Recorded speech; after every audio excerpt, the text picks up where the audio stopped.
வணக்கம் sir. Riya real ஏஜென்ட்லேருந்து GK பேசுகிறேங்க.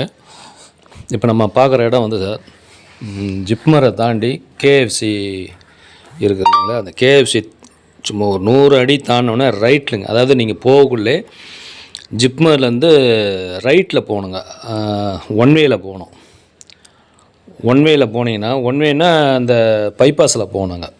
பைபாஸில் போனீங்கன்னா கரெக்டாக அந்த உங்களுக்கு மார்க்கு கொடுத்துக்கிறோம் பாருங்கள். வெளியெல்லாம் வந்து காட்டியிருப்பேன் பாருங்கள்.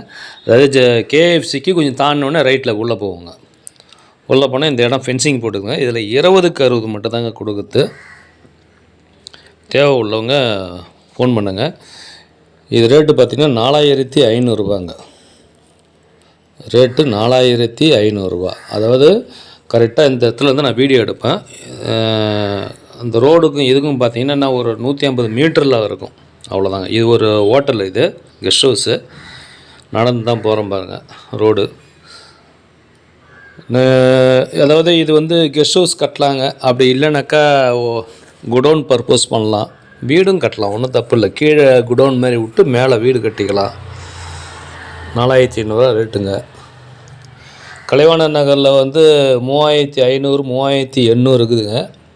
அது வந்து நான் அதை தான் கேட்டேன் அந்த பார்ட்டிக்கிட்ட. இல்லை அது வந்து வெறும் வீடு தான் கட்டலாம், வீடு கட்டினா என்ன வாடகை வரும் உங்களுக்கு, 7000 8000 வாடகை வரும். இது வந்து கமர்ஷியல் இடம், இந்த இடம் நல்ல வாடகை வரும், 5000 20000 வாடகை வரும் அப்படின்ற மாதிரி சொன்னாங்க. ரேட்டு இதான் சார், 4500. உங்களுக்கு தேவைப்பட்டால் நீங்கள் பார்ட்டிக்கிட்ட பேசிக்க வேண்டியதான், உட்காந்து பேசிக்க வேண்டியதான். இந்த பாருங்க, இந்த ஃப்ரண்டேஜ் இது. இந்த ஃப்ரண்டேஜ் பார்த்தேன். கேஸ்ட்ரால் ஆயில் கடை ஒன்று இருக்கும். அந்த ஆயில் கடைக்கு பக்கத்தில் இந்த ரோடு தாங்க, மண் ரோடு. அதுக்கப்புறம் அந்த கெஸ்ட் ஹவுஸு போர்டு காட்டுறேன் பாருங்கள். இந்த ரோடு தாங்க. நேராக உள்ளே போனால் லெஃப்ட்டில் ஃபென்சிங் போட்டு இருக்கும், அந்த பிளாட்டு தான் சார். கிழக்க பார்த்த இடங்க. இடம் வந்து கிழக்க பார்த்த இடம். யாரும் தேவைப்பட்டால் சொல்லுங்கள் சார். நன்றி, வணக்கம்.